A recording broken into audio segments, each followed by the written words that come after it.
Hello વિદ્યાર્થી મિત્રો, આપણે unit 6 the night ટ્રેવન at Deoli પાઠમાં ચર્ચા કરતાં સી એક્સરસાઇઝ એટલે કે કોમ્પ્રિહેન્શન એક્સરસાઇઝ તરફ આગળ વધવાનો પ્રયાસ કરવાના છે. પણ સાથે સાથે જે શીખેલી ઘટનાઓ છે એને પણ થોડીક પુનરાવર્તિત કરી લઈએ. તો લેખક પોતાના દાદીમાના ઘરે જઈ રહ્યા છે અને રસ્તામાં દેવલી નામનું સ્ટેશન ત્યાં આવે છે.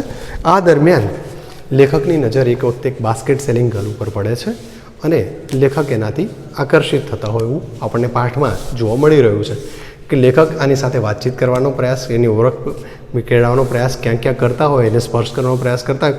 આ બધી ઘટનાઓની ચર્ચા આપણે કરી ચૂક્યા છે. હવે કોમ્પ્રિહેન્શન એક્સરસાઇઝ જે પેજ નંબર 59 ઉપર આપેલી છે ત્યાં આપ આપણું પાઠ્યપુસ્તક ઓપન કરશો એટલે કે પેજ નંબર 59 જુઓ તો ત્યાં તમને એક ગર્લનું ચિત્ર આપેલું છે. આપણે કોમ્પ્રિહેન્શન એક્સરસાઇઝ રીડ 1ની ચર્ચા અગાઉના લેક્ચરમાં કરી ચૂક્યા છે. આ પુનરાવર્તન છે, પણ પુનરાવર્તન એટલા માટે છે કે ક્યારેક આ જ ચિત્ર પરીક્ષામાં પણ આપણને ડિસ્ક્રિપ્શન કરવા માટે પૂછાય છે. કારણ કે આપણો એક પ્રશ્ન એવો પણ છે કે જે ચિત્ર આપણને આપેલું ચિત્રનું 5 થી 8 વાક્યોમાં એટલે કે 41 શબ્દોની અંદર આપણે ડિસ્ક્રિપ્શન કરવાનું થતું હોય છે. તો અહીંયા જે કલનું ચિત્ર આપેલું છે, બાસ્કેટ લઈને ઊભેલી છે પેજ નંબર 59 ઉપર, એના સંદર્ભમાં આપણે જોઈએ.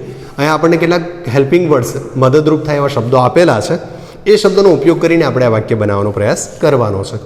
જુઓ, સૂચના આ પ્રકારે છે: read the picture of girl selling basket and write at least 8 sentences about her. આ ગર્લ વિશે લગભગ 8 વાક્યો લખો. વર્ડ આપણને આપેલા છે બેર ફીટ. પહેલો શબ્દ છે તો આપણે એક વાક્ય પાઠમાં જોયું હતું કે બેર ફીટ, તો હર ફીટ વેર બેર. આ વાક્ય તમે બનાવી શકો છો. ઓલ્ડ ક્લોથીસ, એના પહેરેલા કપડાં, તો હર ક્લોથીસ વેર ઓલ્ડ અથવા શી વોન ઓલ્ડ ક્લોથીસ. તમે આવું પણ વાક્ય બનાવી શકો છો. યંગ શબ્દને જોવા જઈએ તો આ રીતે વાક્ય બનશે સી વોઝ યંગ. એટલે કે તમે વાક્યની શરૂઆત પણ સી વોઝ યંગથી કરીને બાકીના 2 વાક્યો પાછળ લખો તો પણ ઘટનાક્રમ તો જળવાઈ રહે છે. Walking gracefully, she was walking gracefully. Pale skin શબ્દ આપ્યો છે ત્યાં તમે શી હેડ શબ્દ ઉમેરી દો તો શી had a pale skin, she head black hair, she head dark eyes. આ રીતે તમે શી હેડ ઉમેરો તો પણ આ વાક્ય બની શકે એમ છે.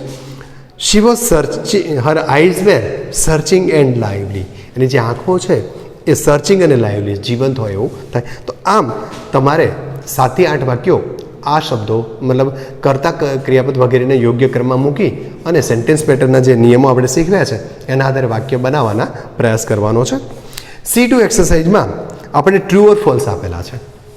પાઠને આપણે રીડ સારી રીતે કર્યો જ હશે, ન કર્યો તો ફરી એકવાર કરી જજો અને જરૂર પડે તો આપણે જે લેક્ચરના વિડીયોઝ છે એને પણ ફરીવાર જોઈ લેવા, જેથી આપણને પાઠની સ્ટોરી મેઇન હાર જે કંઈ છે એ પણ યાદ રહી જાય. The girl was selling many things. આપણે પહેલું જ સેન્ટેન્સ આપ્યું છે, the girl was selling many things. છોકરી ઘણી બધી વસ્તુ વેચતી હતી. આપણે જોયું છે કે પાઠની અંદર આપણે સ્ટાર્ટિંગમાં જોયું કે બાસ્કેટ સેલિંગ ગર્લ શબ્દ વાપર્યો છે. માત્ર બાસ્કેટ સેલ કરે છે, બીજી કંઈ વસ્તુ વેચતી નથી. તો આ વાક્ય આપણું ફોલ્સ થશે, એટલે કે ખોટું છે. તો આપણે સુધારીને લખો તો શી વોઝ સેલિંગ બાસ્કેટ. આવું પણ તમે સુધારી શકો, કારણ કે આપણને સૂચના છે કરેક્ટ ધ ફોલ્સ સ્ટેટમેન્ટ. ખોટા વાક્યોને સુધારો. The writer met the girl twice at Deoli. લેખક આ ગર્લને 2 વખત દેવોલી સ્ટેશન મળ્યા છે. તો આપણે એને થોડીક મેમરાઇઝ કરવાનો પ્રયાસ કરીએ, યાદ કરવાનો પ્રયાસ કરીએ.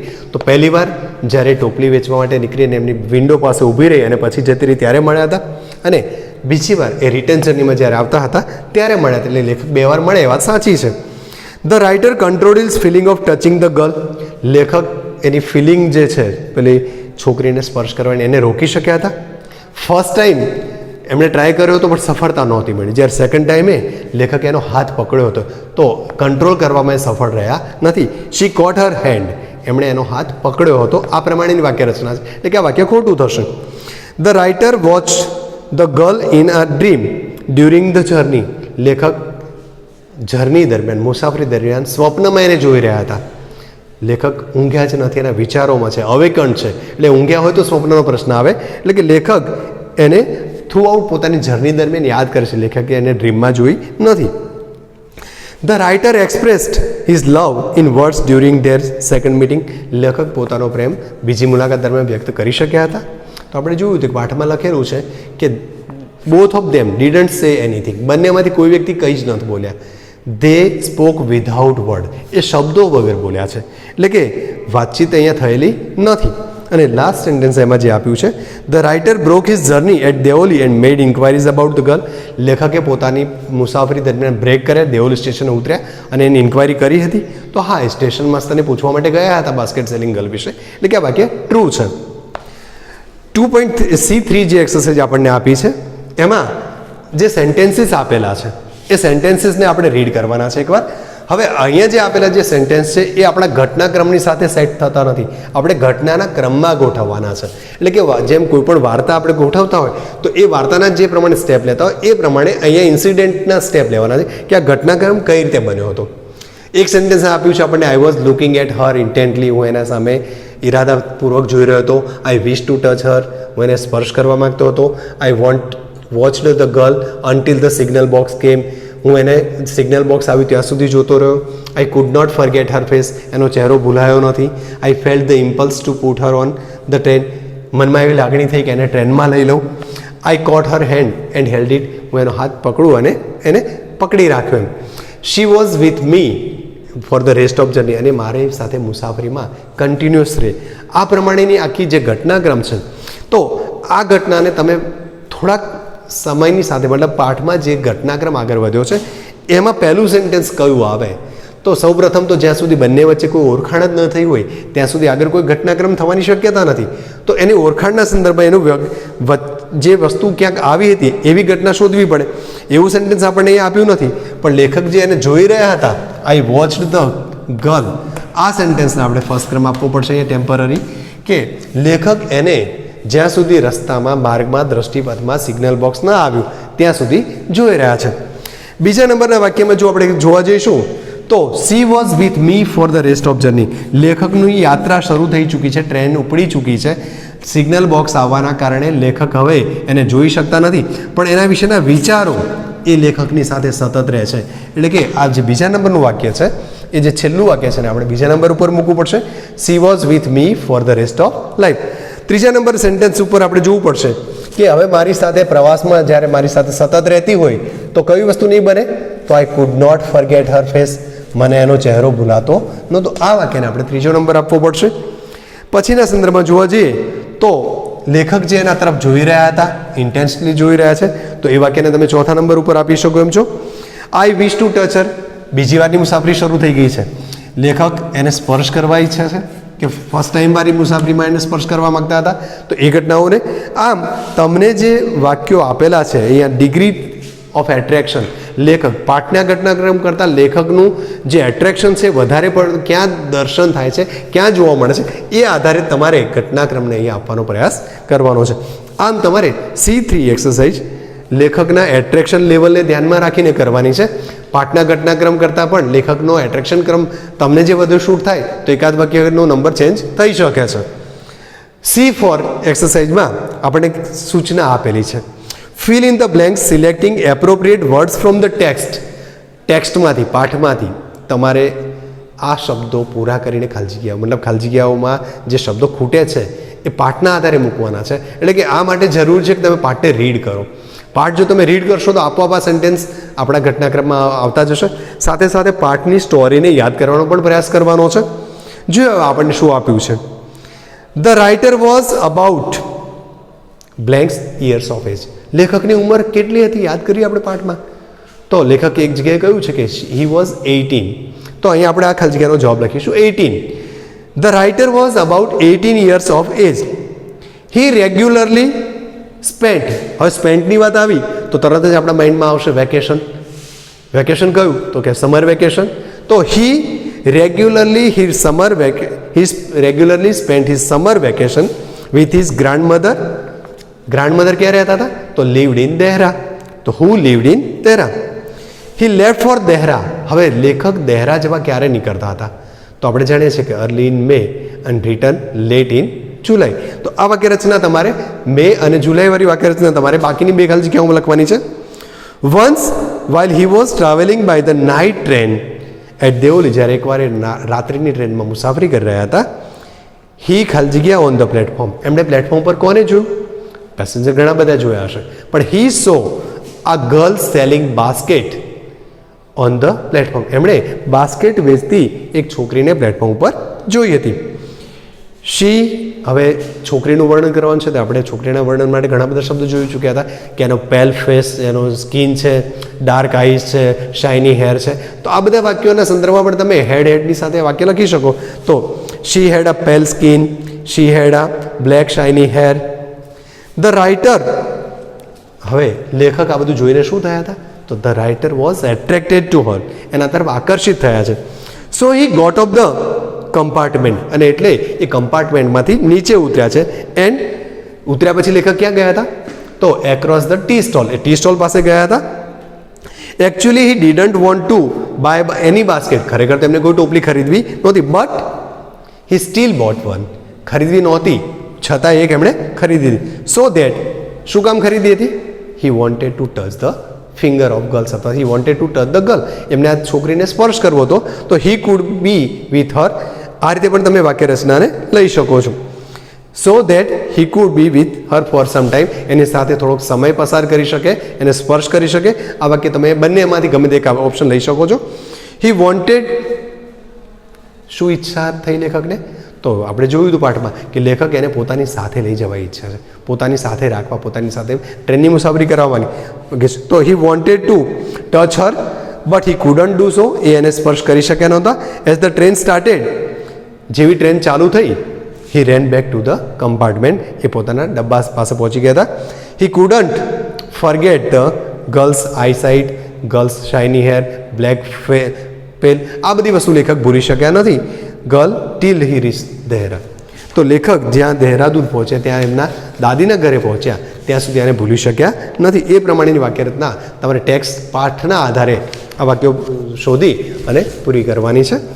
C5 એક્સરસાઇઝમાં કેટલાક ટૂંકા પ્રશ્નોની ચર્ચા આપણે કરીએ છીએ, બીજા કેટલાક પ્રશ્નોના જવાબ આપે પણ થોડાક શોધવાનો પ્રયાસ કરવો પડશે, જેથી કરીને આપણી પરીક્ષાલક્ષી જે તૈયારીઓ છે એમાં પણ આપણને થોડોક ફાયદો થાય અને આન્સર લખવાની હેબિટ પડે આપણે.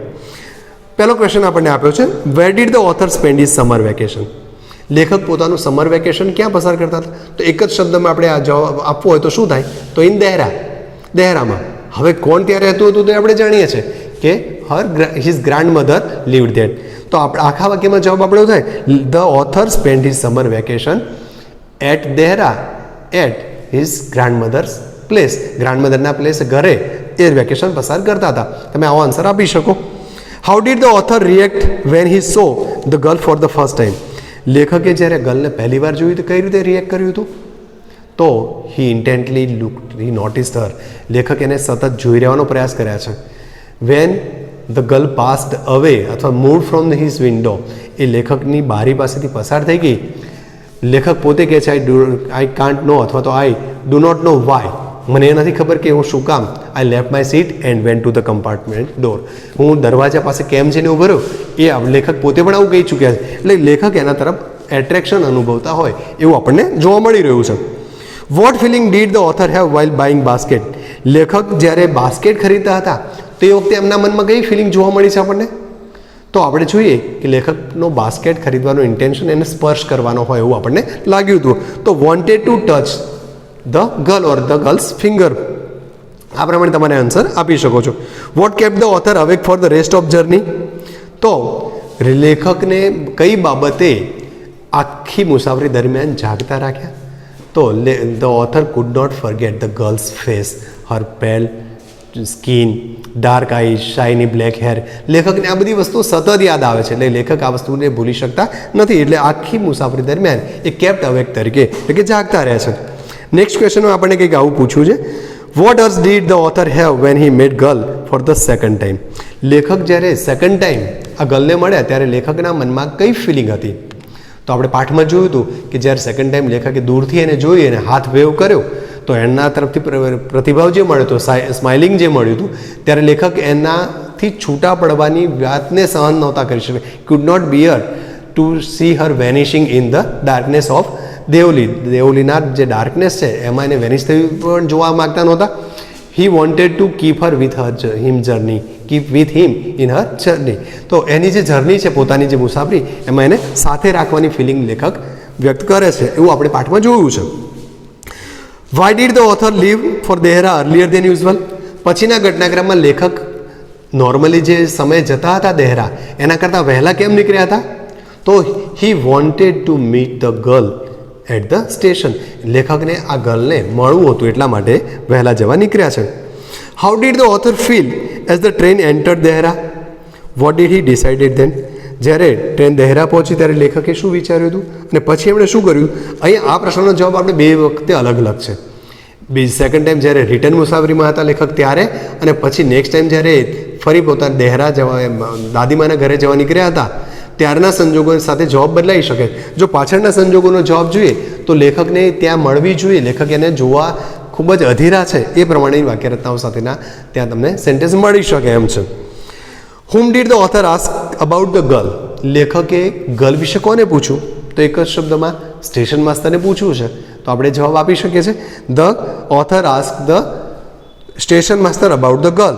Vote reply did he get? શું જવાબ મળ્યો હતો? The station master replied that he didn't know the girl. એ એને ઓળખતા નથી. Why did the author want to break the journey at Deoli? Could he do that? લેખક શું કામ આ દેઓલી સ્ટેશને ઉતરવા માગતા હતા અને શું એ ઉતરી શક્યા ખરા? આપણે અગાઉ પાઠની સ્ટોરીમાં જોયું છે the author wanted to meet the girl. લેખકને છોકરીને મળવું હતું. So he wanted to break the journey, અને એટલા માટે પોતાની જર્ની બ્રેક કરવા માગતા હતા. પણ ક્યારે કરી શક્યા છે? તો નો, હી કુડન્ટ. એ ક્યારે આ જર્ની બ્રેક કરી શક્યા નથી. કારણ કે આમ તો લેખક ત્યાં આખો દિવસ પસાર કરવાનો વિચાર કરતા હતા અને એના વિશેની તપાસ કરવાનું પ્લાનિંગ એમના મનમાં હતું, પણ ક્યારે એવું કરી શક્યા નથી. હવે આપણે લેંગ્વેજ પ્રેક્ટિસ એક્સરસાઇઝના સંદર્ભમાં થોડુંક ઝડપથી જોઈએ છે. તો વર્ક ઇન પેર્સ તમને આપેલું છે. Write occupation of speaker. બોલનાર પોતાની ઓળખ આપી રહ્યો છે. દાખલા તરીકે કોઈ વ્યક્તિ કંઈ કામ કરે છે ને પોતાના કામ દ્વારા તમને પૂછે કે હું કોણ છું, ફાઇન્ડ આઉટ હુ એમ આઈ, હું કોણ છું શોધી કાઢો. તો તમને એક સેન્ટેન્સ આવું આપ્યું છે, he told me that I must not drive until I was 18 years. એણે મને રસ્તામાં રોક્યો અને કહ્યું કે ભાઈ હું 18 વર્ષનો ન થાઉં ત્યાં સુધી ડ્રાઇવિંગ નહીં કરી શકું. તો આવું કામ કોણે કર્યું? તો આન્સર આપણને આપેલો છે ટ્રાફિક પોલીસ. ટ્રાફિક પોલીસે આ કહ્યું હતું. જોઈએ બીજું વાક્ય, મતલબ એક્સરસાઇઝનું પહેલું sentence, she told me that I was not taking my medicine regularly. હું મારી દવાઓ વ્યવસ્થિત લેતો નથી. આવું કોણે કહ્યું હશે? તો બે વસ્તુ અહીંયા ઓપ્શન છે, યા તો ડૉક્ટર યા તો nurse. He સ્કોલ્ડેડ him that nobody would write from his neighbour's notebook. એણે કહ્યું હતું, ઠપકો આપ્યો હતો કે કોઈએ કોઈના પોતાની બાજુમાં બેઠેલા વિદ્યાર્થીમાં અથવા વ્યક્તિનામાંથી જોઈને આન્સરની કોપી કરવાની નથી. નોર્મલી આપણે આન્સર કોપી કરવાની વાત કરતા હોય ત્યારે ટીચરનો વિચાર આપણા મગજમાં આવી જ ચૂક્યો હશે એટલે કે આ વ્યક્તિ ટીચર હશે. She announce that the train schedule on that day would arrive on the day after. એણે ટ્રેનના શિડ્યુલ વિશેની જાહેરાત કરી. તો ટ્રેન શિડ્યુલની જાહેરાત કોના દ્વારા થશે? તો રેલવે એનાઉન્સર દ્વારા. રેલવે ઉપર જે એનાઉન્સમેન્ટ કરતા હોય એના દ્વારા. They declared that they were ready to participate in any programme organise after school hours. તેઓ કહે છે કે તેઓ કોઈપણ પ્રોગ્રામ સ્કૂલ સમય બાદ કરવામાં આવે તો એના માટે રેડી છે. એ બે વ્યક્તિઓ આ કામ કરવા માટે તૈયાર. સ્કૂલની વાત આવે એટલે ટીચર ને સ્ટુડન્ટ બે જ હોય તો આ બંનેમાંથી ગમે તે એક પણ આન્સર આપી શકાય અને બંને પણ આપી શકે. એટલે કે લેંગ્વેજ પ્રેક્ટિસમાં તમને અહીંયા ઓળખ આપતા શબ્દોની વાક્ય રચના દ્વારા પ્રયાસ કરવામાં આવ્યો છે. હવે L2 નામની જે એક્સરસાઇઝ આપી છે એ એક્સરસાઇઝને બહુ ધ્યાનથી જોવાની છે. કારણ કે આપણે ગ્રામર જ્યારે ફંક્શનમાં જ્યારે ગ્રામરની ચર્ચા કરતા હોઈશું ત્યારે આ વસ્તુ શીખવાના છે, પણ અત્યારે આપણે લેંગ્વેજ પ્રેક્ટિસના ભાગ તરીકે આ વસ્તુને શીખવાનો પ્રયાસ કર્યા છે.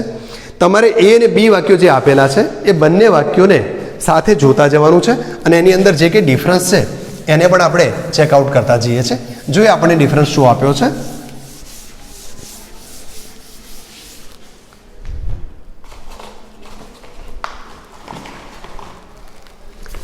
અહીં આપણે કંઈક આવા વાક્યો આપેલા છે. He said I am alone at home.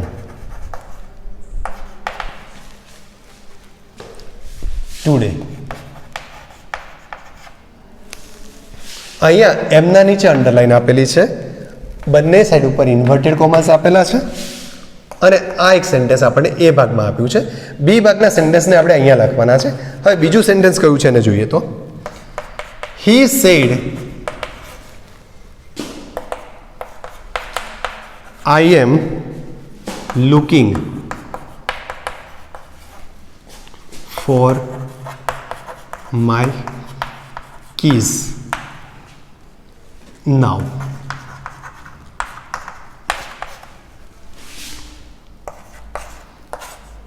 ત્રીજું સેન્ટેન્સ આપણને આવું કંઈક આપ્યું છે. He said I visited Mehsana last week, last Sunday. અને ચોથું સેન્ટેન્સ છે. He said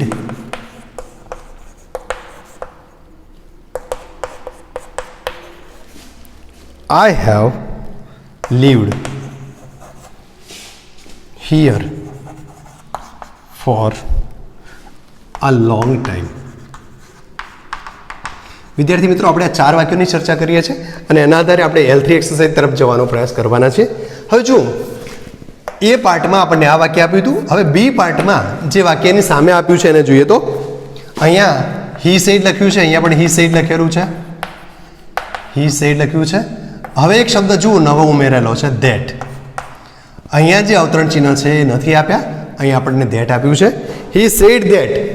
અહીંયા જે આઈ શબ્દ આપ્યો છે એના બદલે અહીંયા હી લખ્યું છે.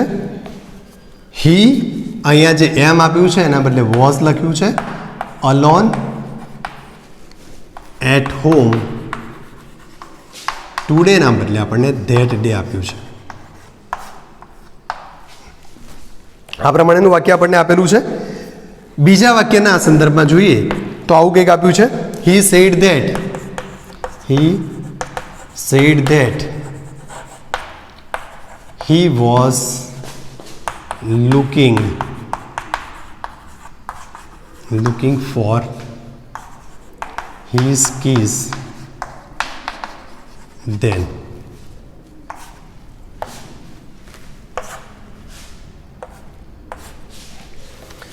ત્રીજું વાક્ય છે. he said that, he said that he had visited, he had visited Mehsana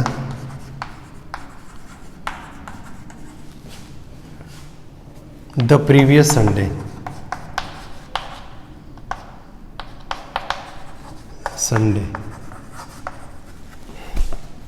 અને પછીનું વાક્ય જે છે he said that, he said that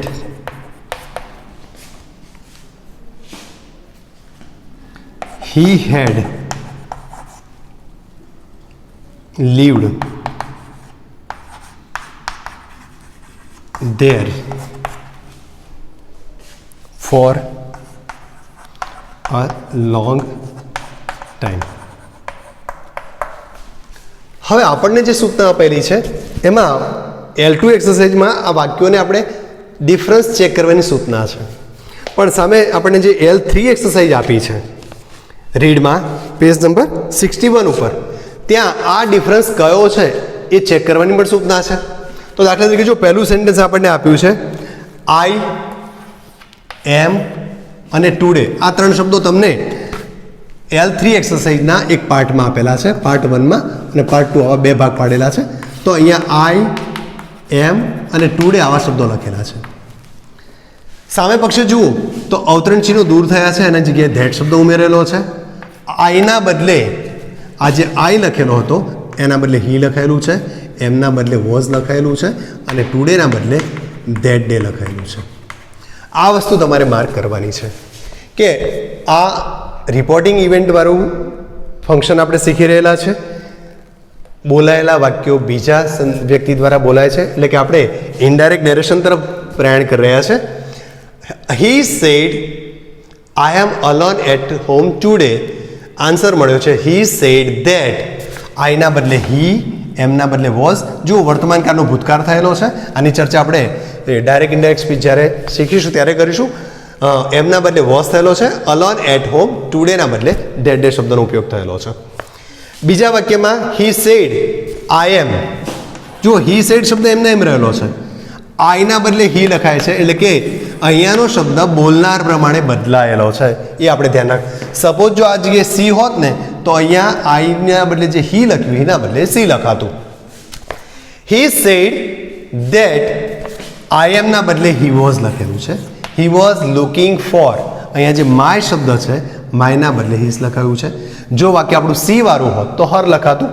એટલે કે બીજા નંબરનું જે ચેન્જ બીજા વાક્યમાં આપ્યું છે આઈ એમ લુકિંગ માય નાવ, તો સામે તમે શબ્દ લખી શકશો હી વોઝ લુકિંગ અને માયના બદલે હીસ. ત્રીજા વાક્યમાં આપણને આપ્યું છે હી સેડ આઈ વિઝિટેડ. જો અહીંયા પાસ્ટ ટેન્સ આપેલો છે. અહીંયા બંને વર્તમાનકાળના વાક્યો હતા. અહીંયા આ વાક્ય આપણને ભૂતકાળમાં આપ્યું છે. He said that. એક આ શબ્દનું ધ્યાન રાખવાનું છે. ભૂતકાળ ચાલુ રહ્યો છે પણ ભૂતકાળના સાથે હેડનો પ્રયોગ એટલે કે પૂર્ણ ભૂતકાળવાળી વાક્ય રચના બની છે. હી સેડ ધેટ આઈનું હી થયેલું છે, વિઝિટેડના બદલે હેડ વિઝિટેડ થયું છે અને આ લાસ્ટ સન્ડેના બદલે ધ પ્રીવિયસ સન્ડે શબ્દ આવેલો છે. એટલે કે લાસ્ટ વાળા શબ્દના બદલે પ્રીવિયસ શબ્દનો ઉલ્લેખ સાથે વાક્ય ફરી લખાયેલું છે. આ બાબત આપણે નોટિસ કરતા રહેવાનું છે. ચોથા વાક્યમાં જુઓ હી સેડ આઈ હેવ લીવડ. અહીંયા હેવનું ટૂંકું રૂપ છે HAVEનું. જવાબ આપતી વખતે હેવના બદલે હેડ વપરાયું છે. હી સેડ ધેટ હી હેડ લીવડ. હિયરના બદલે આપણને આપ્યું છે ધેર ફોર આ લોંગ ટાઈમ. આમ 4 વાક્યો આપણે શીખેલા છે. 5મું વાક્ય શું છે જોઈએ અને એના જવાબમાં પણ શું આપણને આપ્યું છે ચેક કરતા જઈએ. તો 5મા વાક્યમાં આપણને આપ્યું છે he said I have finished my homework when my parents કેમ. અહીંયા આપણે પોઈન્ટ અંડરલાઇન કરી શકીએ એવા શબ્દો કયા છે તો આઈ અને માય. સામે પક્ષે જુઓ તો he said that he had finished his homework when his parent came. આઈની જગ્યાએ હી જો ભૂતકાળ હોય તો પૂર્ણ ભૂતકાળ, વર્તમાનકાળ હોય તો ભૂતકાળ. આ પ્રમાણેની રચનાઓના ફેરફારો થઈ રહ્યા છે. તમારે દરેક વાક્યમાં જે ફેરફાર થયેલા છે તમને પાર્ટ એ આપેલો છે અને પાર્ટ બીમાં એ શબ્દના બદલે કયો શબ્દ વપરાયો છે. દાખલા કે આપણે 8મા વાક્યને જોઈએ તો 8મા વાક્યમાં આપણને શું આપ્યું છે પેજ નંબર 61 ઉપર હી said I will open the library tomorrow. તમને સેન્ટેન્સમાં પાર્ટ એમાં 8 નંબરના સેન્ટેન્સ ઉપર લખ્યું છે આઈ વિલ ઓપન અને ટુમોરો. સામે આન્સર ચેક કરો તો ટુમોરોના બદલે ધ નેક્સ્ટ ડે લખેલું છે અને વિલના બદલે વુડ લખેલું છે. He said that he would open the library next day. આ તો આપણે 9મા વાક્યની વાત કરી. એક નંબર આગળ જઈએ તો 8મા નંબરમાં જઈએ મતલબ પાછા ક્રમમાં જઈએ તો he said I had been doing my homework when the light went off. એ કહેતો હતો કે જ્યારે લાઇટ ગઈ ત્યારે હું મારો હોમવર્ક કર્યો હતો. સામે ફેરફાર કરેલું વાક્ય જુઓ હી સેડ ધેટ હી હેડ બીન. પૂર્ણ ભૂતકાળની રચનામાં ફેરફાર થતો નથી એટલે કે હેડ બીન વાળી વાક્ય રચના ચાલુ રહી છે. He had been doing his homework when the light went off. તો આમ તમારે L2 અને L3 એક્સરસાઇઝો એક સાથે ચાલી રહી છે એટલે કે L2ના સેન્ટેન્સમાં પાર્ટ એ અને પાર્ટ બીને તમારે એકબીજા સાથે સરખાવીને જોવાનો છે કયા કયા ચેન્જીસ થયેલા છે અને એના આધારે તમારી L3 એક્સરસાઇઝ થઈ શકે એમ છે. હવે L4 એક્સરસાઇઝના સંદર્ભમાં આપણે થોડુંક ઝડપથી જોવા જઈએ તો શું કહે છે you are a class monitor. As a monitor of your class you are ask to take attendance. તમે ક્લાસ મોનિટર છો અને તમને મોનિટર તરીકે ક્લાસની એટેન્ડન્સ લેવાનું કહેવામાં આવ્યું છે. Note down absentees and the reason. ગેરહાજર કોણ છે અને કયા કારણથી છે એના રીઝન જે છે નોટ ડાઉન કરો. Following are the reasons given by the student who remained absent the previous day. ગઈકાલે જે ગેરહાજર હતા એમણે પોતાના કારણાવા રજૂ કર્યા છે. તમારે એ વાક્યને આ પદ્ધતિમાં એટલે કે ધેટવાળી વાક્ય રચનામાં રિપોર્ટેડ ઇવેન્ટ તરીકે રજૂ કરવાના છે. દિશા કહે છે આઈ વોઝ નોટ વેલ. તમે વાક્ય અડધું બનાવીને આપેલું છે દિશા સેડ ધેટ. હવે આપણે હમણાં જ કહ્યું હતું કે બોલનાર જો પુરુષ હોય તો આઈનું હી કર્યું હતું. દિશા છોકરી છે તો આપણે સીનો ઉપયોગ કરીએ. શી વોઝ આપણને પાસ્ટ ટેન્સ આપેલો છે એટલે કે જો પાસ્ટ ટેન્સ આપણને આપેલો હોય તો આપણે એક સ્ટેપ આગળ વધવાનું છે એટલે કે વોઝ કે વેર વાળી વાક્ય રચના જો આપણામાં આવતી હશે તો આપણે હેડ બીન વાળી વાક્ય રચનાનો ઉપયોગ કરવાના છીએ. તો જવાબ આ રીતે બન્યો છે she had not been well. Disha said that she had not been well. હરુને શું જવાબ આપ્યો છે હરુન કહે છે I got up late in the morning. અહીંયા ગોટ અપ આપેલું છે ભૂતકાળ જ છે તો ભૂતકાળ હોય તો આપણે પૂર્ણ ભૂતકાળ તરફ જવાનું છે એટલે હેડ ગોટ અપની વાક્ય રચના લાવીશું. Harun said that he had got up late. હારુને કહ્યું કે ઉઠવામાં મોડું થયું એટલે સ્કૂલે ન આવ્યું. સુકેતુ શું કર્યું છે? સુકેતુ જવાબમાં કહે છે I was not ready with my homework. મારું હોમવર્ક તૈયાર થયું નહોતું. વોઝવાળી વાક્ય રચનામાં તો હેડબીનનો ઉપયોગ આપણે હમણાં જ શીખ્યા છે. તો જવાબમાં શું આપીશું? Suketu said that he had not been ready with his homework. વ્રજનો જવાબ શું છે? તો વ્રજ કહે છે I visited my uncle's place with my parents. વ્રજના જવાબમાં Vraj said that he had visited his uncle's place with his parents. ધીરજનો જવાબ છે I went to stadium to watch the cricket match. તો વેન્ટ ટુ વાળી વાક્ય રચના છે. વેન્ટનું રૂપ થશે ગોન, ગોનું રૂપ છે વેન્ટ અને ગોન. તો ગોનવાળી વાક્ય રચનાનો ઉપયોગ થશે. તો Dhiraj said that he had gone to stadium to watch the cricket match. અને લાસ્ટ સેન્ટેન્સ જે એનું છે સાનિયાવાળું, we had some guest and I had to help out my mother's in kitchen. સાનિયાનો જવાબ હતો વી શબ્દ આપ્યો છે તો વીના બદલે આપણે ધ્યેય લખવું પડશે. અહીંયા ધ્યેયવાળી વાક્ય રચના વી આવે તો વધારે સારી છે. તો they had some guest and she had to help out her mother in the kitchen. આમ તમારે આ વાક્ય રચનાના ફેરફારો કરવાના છે.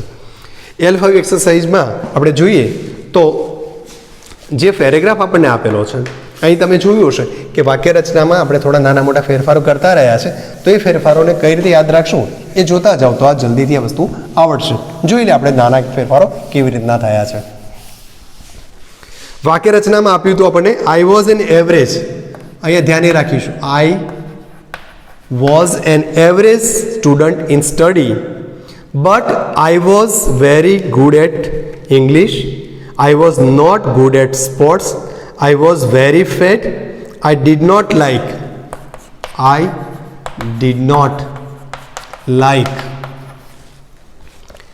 reading much. I used to spend too much time watching TV. I loved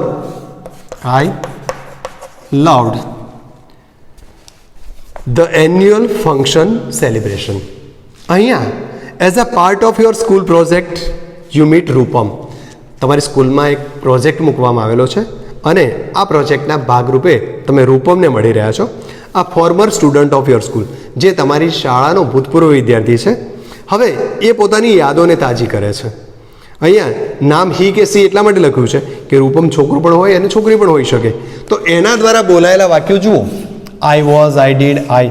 અહીંયા તમારે જો તમે રૂપમને બોયઝ તરીકે લેશો તો હીનો ઉપયોગ કરવો પડશે અને રૂપમને ગર્લ તરીકે લો તો તમારે સીનો ઉપયોગ કરવાનો છે. જ્યારે વોઝવાળી વાક્ય રચના આવશે ત્યારે આપણે હેડબીનનો ઉપયોગ કરવાનો છે અને ડીડ નોટ આવશે તો હેડ નોટ આવશે, લવડ આવશે તો હેડ લવડ આવશે. આવું એક પ્રારંભિક આપણે વસ્તુ વિચારી રાખીએ કે આપણે ફેરફારો કઈ રીતે કરીએ છીએ. જોઈએ આપણે હવે રૂપમ જે જવાબ આપી રહ્યો છે. Rupam is a former student of our school and he is successful business person. અહીંયા પર્સન તરીકે લીધું છે એટલે આપણે હીનો ઉપયોગ કરવાનું વધારે મુનાસિબ માનીએ છીએ. નાવ he said, જો તમે એને સીમાં રહેશો તો તમારે સી વાળી વાક્ય રચના કરશો તો જ્યાં જરૂર પડશે ત્યાં હરની તૈયારી રાખવી પડશે અને હીની વાક્ય રચના હશે તો હીઝની તૈયારી રાખવાની છે. આપણે હીના વાક્યો બનાવી રહ્યા છે. he said that I was, હીની સાથે આપણે વાક્ય રચના લીધી હતી had been. He said that he had been an average student in study but he stated that he had been good at English. એવું કહે છે કે ઇંગ્લિશમાં એ ગુડ હતો. he had not been good at sports. એના દરેક વાક્યમાં તમે આ રીતે વાક્ય રચના ચેન્જ કરતા જાઓ અને વાક્ય બદલાય. he was very fat. he had not liked reading much. he or she, તમે જે વાક્ય રચના મતલબ સર્વનામ પસંદ કર્યું છે એના આધારે યુઝ ટુ ના બદલે તમારે વુડ વાક્ય રચના વાપરવાની છે. he or she would spend too much time watching TV. he added he had loved અથવા તો he loved the annual function celebration. એને આ એન્યુઅલ ફંક્શનનું સેલિબ્રેશન ગમે છે. તો વાક્ય રચનામાં હી અને સી વાળી જે વાક્ય રચનાઓના ચેન્જીસ, એટલે કે આપણે જ્યારે ઇનડાયરેક્ટ સ્પીચ શીખશું ત્યારે ચેન્જ ઇન પ્રોનાઉન નામનો ટોપિક શીખવાના છે. ચેન્જ ઇન પ્રોનાઉન, સર્વનામના ફેરફારો, આ બાબત જે શીખીએ છીએ એની પણ થોડીક ચર્ચા થયેલી છે. સાથે સાથે ચેન્જ ઇન વર્બ પણ અહીંયા આપણને જોવા મળેલો છે. એટલે કે ડાયરેક્ટ ઇનડાયરેક્ટ સ્પીચ જ્યારે આપણે શીખતા હોઈશું ત્યારે change in verb, change in pronoun, આ બધી વસ્તુઓ અને કેટલાક નજીકતા અને દૂરતા દર્શક જે શબ્દોની ચર્ચા થઈ છે એની ચર્ચા આપણે જે તે વખતે આપણા ગ્રામર પોઈન્ટમાં કરવાના છે. આ જ પદ્ધતિએ તમને L6માં પણ એક ફકરો આપેલો છે અને L7માં પણ આ રીતના તમને પેરેગ્રાફ આપેલા છે. તો આ પેરેગ્રાફને તમારે સમઅપ કરવાને લખવાનો પ્રયાસ કરવાનો છે અને L8 વાળો જે ફકરો છે એની ચર્ચા આપણે કરીને આપણી એક્સરસાઇઝને સમઅપ કરી રહ્યા છે. L8 એક્સરસાઇઝ જુઓ તો રીડ ધ ડાયલોગ તમને આપેલું છે. Now write as it in your reporting in your neighbour. તમને અહીંયા ઓથર અને ગર્લ વચ્ચેની વાતચીત આપેલી છે. બંને વાક્ય રચનાઓ કઈ રીતે કરીશું એની પણ ચર્ચા જોઈ લઈએ. તો પરીક્ષાની અંદર આપણને ટર્ન ઇન્ટુ ઇનડાયરેક્ટ સ્પીચ, આપણે ઇનડાયરેક્ટ સ્પીચમાં ફેરવવાનું પૂછાતું હોય છે અને એ આ જ પદ્ધતિએ આપણને પેરેગ્રાફ આપવામાં આવે છે. તો આ પેરેગ્રાફ કઈ રીતે કરેલા છે એને જોઈએ આપણે. ધ ગર્લ, અહીંયા આપણને ડોટ આપેલા છે અને આપણે આ જે ડોટ છે એને આપણે સેડના સંદર્ભમાં વિચારી લેવાના છે કે એનો મિનિંગ આપણે સેડ કરીશું. જો એ પ્રશ્નાર્થ વાક્ય હશે તો આસ્કડ કરીશું અને રિપ્લાયના અર્થમાં હશે તો જવાબમાં રિપ્લાઇડ તરીકેનો ઉલ્લેખ આપણે કરવાના છે. ધ ઓથર, પેલી ગર્લને કહે છે the author I have to go. લેખકે કયો શબ્દ વાપર્યો હતો? આઈ. ઓથર પુરુષ છે એટલે આપણે આઈના બદલે હી કરીશું. હી, હેવના બદલે આપણે હેવનું ભૂતકાળનું રૂપ હેડ ટુ ગો ટુ દિલ્હી. આ રીતે આપણે લખવાના છે વાક્ય. જુઓ આખો પેરેગ્રાફ મેં નથી લખ્યો, પેરેગ્રાફ તમને આપેલો છે પુસ્તકમાં, આપણે જવાબને ટ્રાય કરી રહ્યા છે. The author sad.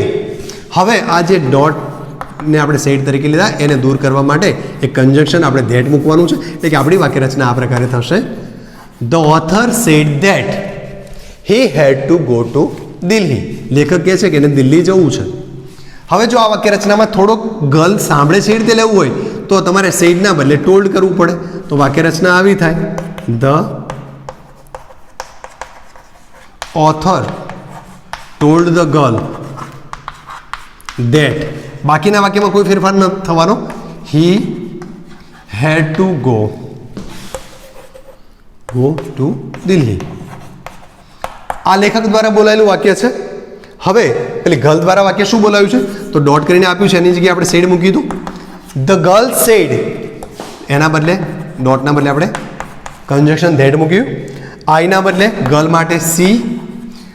ડુ નોટના બદલે ભૂતકાળનું રૂપ છે ડુનું રૂપ did not. She did not go to anywhere. આ રીતે તમારું વાક્ય બની શકે છે. ત્રીજું જે વાક્ય આપણને આપ્યું છે the author I will come. The author કહે છે the author I will come આપણને આપ્યું છે. અહીંયા આઈના બદલે આપણે હી કરવાનું છે, ટપકાના બદલે સેડ અને that. The author said that એટલે વાક્ય રચના તમારી આવી થશે.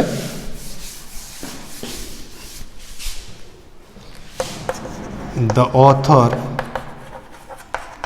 Sad that. આઈ વિલના બદલે હી, વિલના બદલે તમારે વુડ લખવાનું છે. He would come again and પ્રશ્ન પૂછો છે આસ્કડ. બરાબર? એન્ડ આસ્કડ પ્રશ્નાર્થ વાક્યમાં તમારે ધેટના બદલે ઇફ વાપરવાનું છે. If she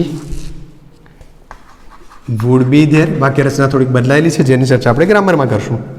would be there પછી પ્રશ્નાર્થ ચિહ્ન રહેતું નથી. અને last sentence the girl reply. પ્રશ્ન પૂછાયો છે તો ધ ગર્લ જવાબ આપશે.